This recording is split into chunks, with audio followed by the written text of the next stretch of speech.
Hey guys, and welcome to the Working Money Channel. Digital Assets Daily here on Twitter. So, there's a rumor going around saying Ripple's settlement tonight. Now, in all fairness, he did post that yesterday morning, March the 7th, and today is March the 8th. If you guys are watching this video on the day that it's released, we haven't heard a settlement. I know John Deaton was saying, hey, we could hear one as early as today or in a couple of weeks. He didn't really know, but guys, the time frame very, very close. Buddy Wallace down here mentioning, wouldn't there be price action already? Digital Assets Daily responding, if true, I'd expect to see it moving quickly right after the announcement. And if you guys didn't catch the video I did this morning, we have been seeing some XRP movement. I mean, not by leaps and bounds. It's nowhere near all-time high. But if you guys didn't catch that video, what we did observe is that XRP is in fact decoupling from Bitcoin, at least in the shorter time frame. So if you want to check that out, I'll link that up here in the top right-hand corner for you. I think he's right too.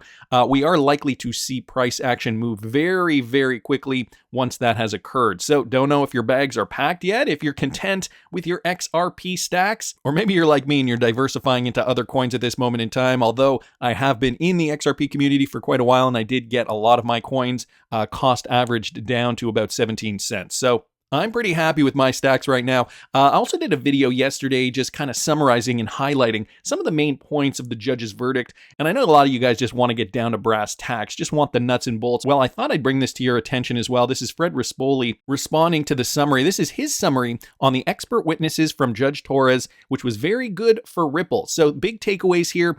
According to Fred Rispoli, I think the question, did Ripple sell XRP like a security, is going to trial.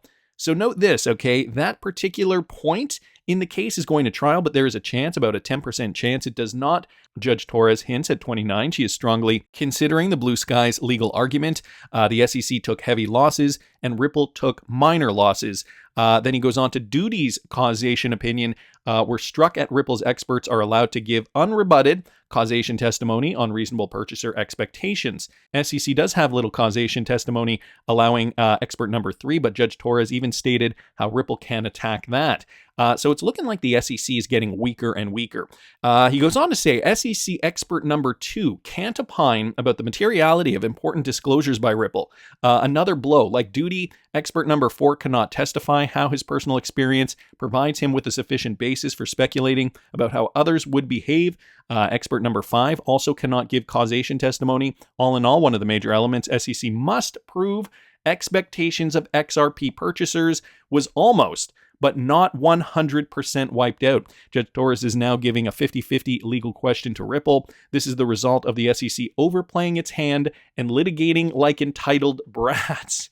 So I'm loving that we have the lawyers' perspectives on this, because this really does give us insight. It's like having free legal advice. It gives us insight, as to where we stand with our investment and how strong this case really is. I mean, if you're not following these guys on Twitter, if you're not day in, day out paying attention to what's going on in the case, you really do not have any kind of idea. It's like when I've talked to people in my real life who have actually invested in XRP, but, they're not into the videos, they're not into the research, they just want to invest, close their eyes, and wait for it to go up. They come to me and they say, yeah, but what about the lawsuit? And I'm just like, oh God, have you guys even been paying attention? Clearly you have not. Anyway. Continuing on here, example, SEC experts can't opine on XRP purchaser expectations, but Ripple experts can testify exactly to this from federal tax law and virtual currency perspective. So another good point, Judge Torres ruled that Ripple will be allowed to provide evidence of all the uses that XRP has. Didn't SEC frequently whine that XRP had no use other than a speculative investment? Whoopsie. Well, I think the case is going to trial. I do think Judge Torres will rule that the SEC has not put forth any substantive evidence that secondary sales of XRP are securities. Don't think she'll rule that such sales are never securities, just that these aren't before the court. This type of ruling would put the burden on the SEC to individually attack each secondary sale. So guys, bask in the glory of the SEC's failure. A positive assessment here from Fred Rispoli, one of the XRP community lawyers. We've also got Stuart Alderati, Ripple's in-house counsel here, saying yesterday's opinion from the court on Ripple and SEC's proposed expert opinions. If you didn't read all 57 pages, here it is in a nutshell. Specifically, not only is the SEC's expert on reasonable expectations of an XRP purchaser struck from the record, but so is their expert who tried to say what caused the price of XRP to change. So that's a very important point here. They have been arguing that Ripple's advancements, Ripple's endeavors have caused XRP price to fluctuate. And us in the XRP community, I mean, some of us are like, yeah, we wish that were the case.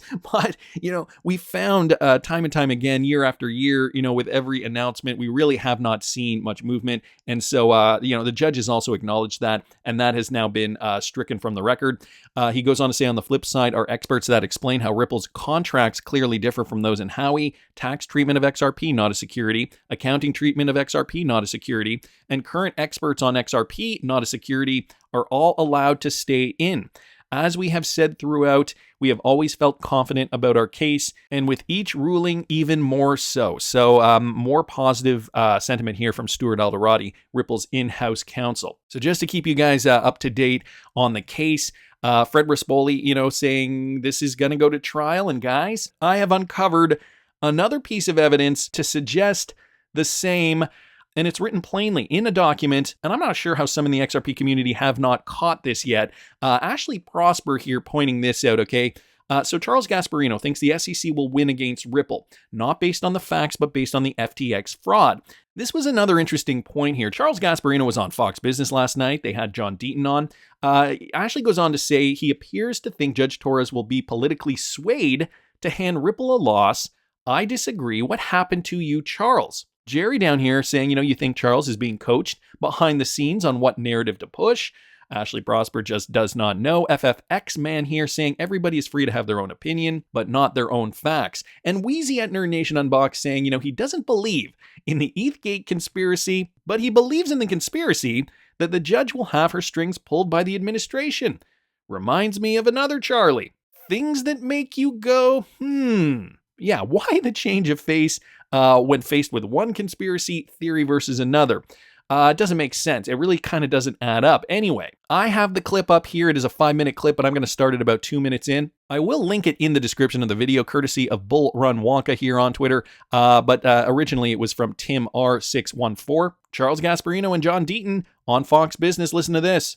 I wouldn't be surprised if we get a decision in a day now or within a couple And weeks. let's be real clear here. If the SEC wins, says, and they hold Ripple liable for selling XRP, which was an unregistered security, big thing, that means just about every crypto, except for maybe Bitcoin, and maybe even Bitcoin, could be considered a security, correct? Well, I mean, Gensler's come out and said that Bitcoin is the only one he's comfortable saying is a commodity.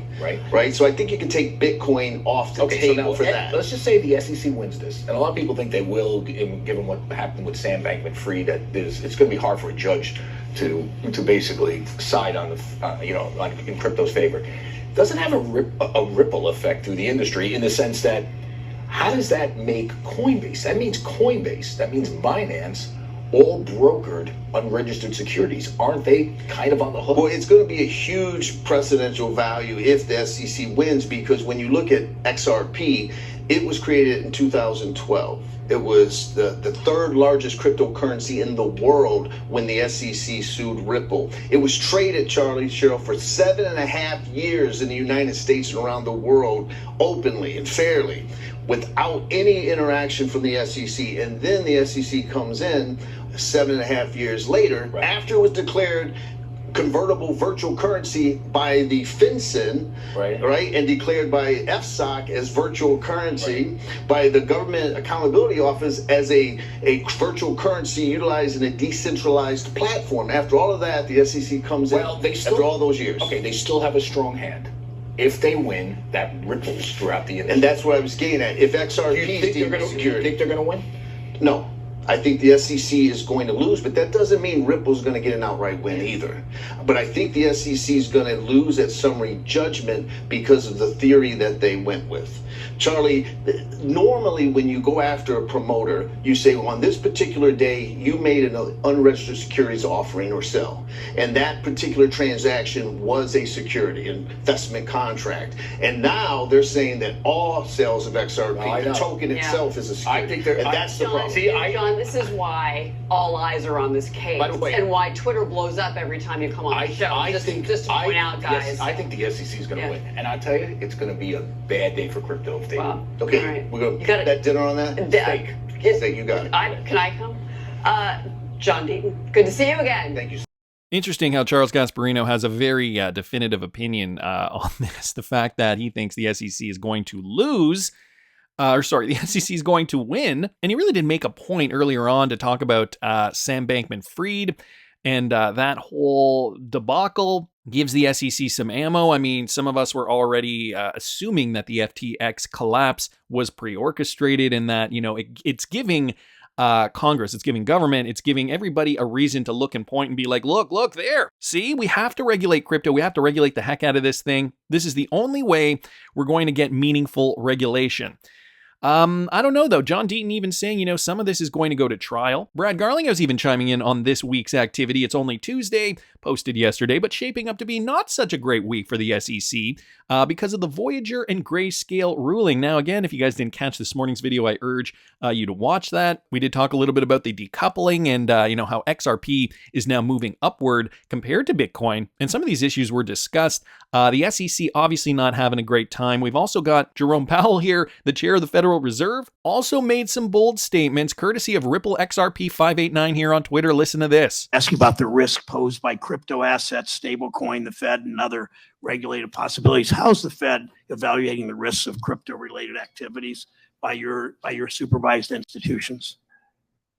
So this is something we've been quite active in this area, and I'll say that we believe that innovation is very important over time to the economy. We don't want to stifle innovation. We don't want regulation to stifle innovation in a way that just favors incumbents. After hearing this, it really kind of lends credibility to my theory that I put forth in the video where we were discussing Judge Torres and her decision in the Epstein case. Is she a puppet behind the scenes being controlled by Gary Gensler? Well, what I was suggesting is no. Flip that idea 180 degrees and think literally the exact opposite. If she was somebody who was controlled, it would be by the powers that be, the World Economic Forum, the IMF, the BIS, the organizations that really want XRP to thrive. Because if you think about the Epstein connection, well, I mean, it's debatable. I don't want to get into that in this video. But Jerome Powell here also maybe sounds like he's on the same team. Doesn't want to stifle innovation, does not want to put in regulation that favors the incumbents, something that Gary Gensler is obviously being accused of, not just by us, but I'm sure by many in the crypto space. So this is all very, very interesting. Guys, this is all just coming out recently. I also happen to see this from Anders on Twitter. Did you notice where the BIS innovation hubs are located? All in jurisdictions implementing clear crypto regulations. We got the Eurosystem Center, the Hong Kong Center, we got the London Center, Nordic Center, Singapore Center, and Switzerland Center. The New York Innovation Center was founded in 2021 as a strategic partnership between the BIS and the Federal Reserve Bank of New York. So crypto regulatory clarity already very, very clear in these jurisdictions. And it sounds to me like Jerome Powell also wants to keep the rules clear in the United States. So guys, I think he's fighting for us. I do think, or at least it sounds as though, unless he's lying, he wants to keep the system moving, and he does not want to promote regulation that favors the big banks, the JP Morgans, the Goldman Sachses, all those guys. He really does want the United States, I truly believe this, he really does want the United States to have an edge when it comes to fintech, financial technology, being on the cutting edge of cryptocurrency regulation, at least on par with our global counterparts, to be able to thrive in this market. Of course, part of that would be making XRP free and clear to move across borders without any questions. And so I just wanted to bring you guys back to this. So U.S. courts likely to overturn the SEC denial of Grayscale Spot Bitcoin ETF. So Grayscale turns the tables on the SEC at Spot Bitcoin ETF argument following the March 7th oral argument in Grayscale's lawsuit over the SEC's rejection of its application to convert the Grayscale Bitcoin Trust to an ETF. We're changing our view and now think Grayscale is favored to win a ruling vacating the rejection order. Going into argument, we thought the SEC was 60% favored, yet we now think Grayscale is 70% likely to win.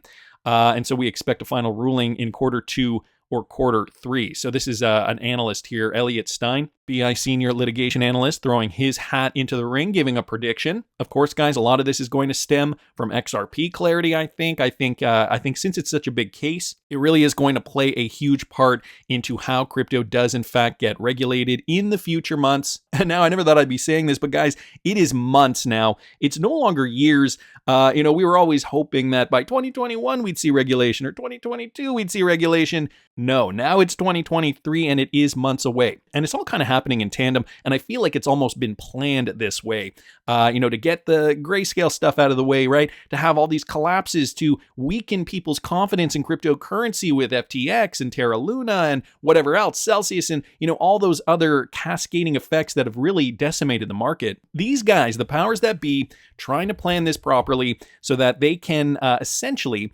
benefit from the regulatory clarity. All the institutional money, like we've heard guys like Kevin O'Leary say and others, the institutional money really isn't going to ramp up, really not going to get into cryptocurrency until we have the regulatory clarity. So they're doing everything they could to collapse the market, which they have been doing. The market has, in fact, been rebounding a little bit, now finding resistance up here. By the way, this is the total market cap, so all of cryptocurrency. We're seeing a bit of a retracement.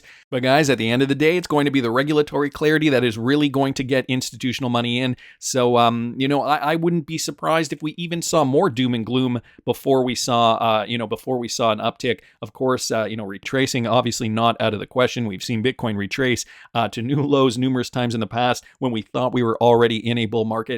Although I do think we're not going to see lower lows. I think we're going to see higher lows still. But guys, this is still going to get people scared. Even the higher lows does not promote confidence in any market. And so for retail traders, if you have not been watching my channel or others, you're going to get scared. Even if we do not print a lower low, even if it's a higher low and you're a newbie, you're probably going to get shaken out. And guys, this is why I'm here, to promote confidence, to give you guys the news, to understand what's going on, which brings me to this next point here. I got to give credit to Crypto Hulk. This is really interesting. Okay, this is the original court case, the original document that was filed back on December 22nd, 2020. Now, all this talk about, are they going to go to trial? Is Ripple going to win? Is the SEC going to win? Are we going to settle? Blah, blah, blah. I got to admit, I never saw this either. I never noticed this, but he's brought up something very, very interesting that he posted just yesterday. And I thought I'd share it with you guys. Wanted to give full credit to the Crypto Hulk here on YouTube. Listen to this. So I'm going to show you something here. You got these people on YouTube making videos for 2 years talking about the Ripple trial. They have no idea about this case. They report on it. They have all these experts, and they still have no clue. What does this say right there? Jury trial demanded. What case is this? The SEC versus Ripple Labs, Brad Garlinghouse. The same fucking court case for 2 years that these YouTube influencers, and they're shocked when they find out there's going to be a jury trial. Okay, I want you to watch something now. Now, I don't mention names on this channel.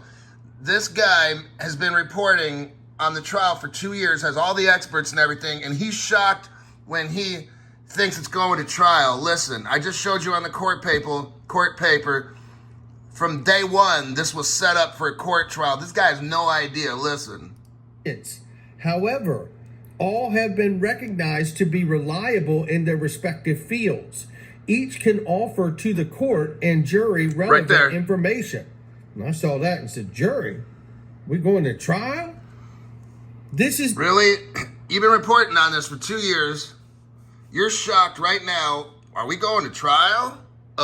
Are we going to trial? Very good question. I mean, it escaped me as well. I don't know if this actually means that they're going to trial 100% definitely or not. This is just the complaint here, so thought I'd take it upon myself to take a look at this. Right to a jury trial, demanding one. The right of a jury trial is declared by the 7th Amendment to the Constitution, or as provided by federal statute, is preserved to the parties inviolate. On any issue triable of right by a jury, a party may demand a jury by trial if serving the other parties with a written demand, which may include in a pleading no later than 14 days after the last pleading directed to the issue is served, and filing the demand in accordance with Rule 5D.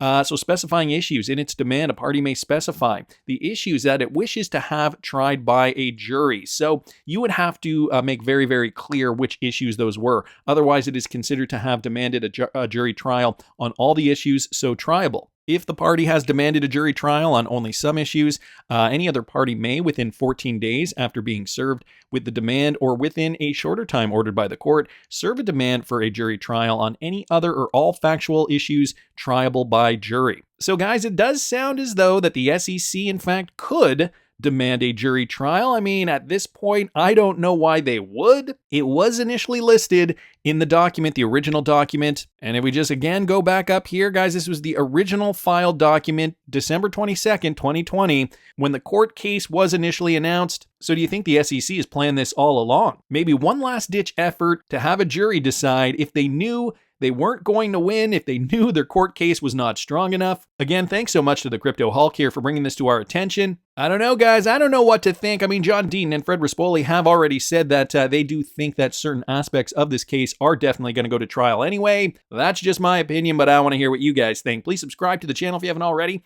Like the video if you like the content I'm providing. I always love hearing your comments. See you in the next one, guys.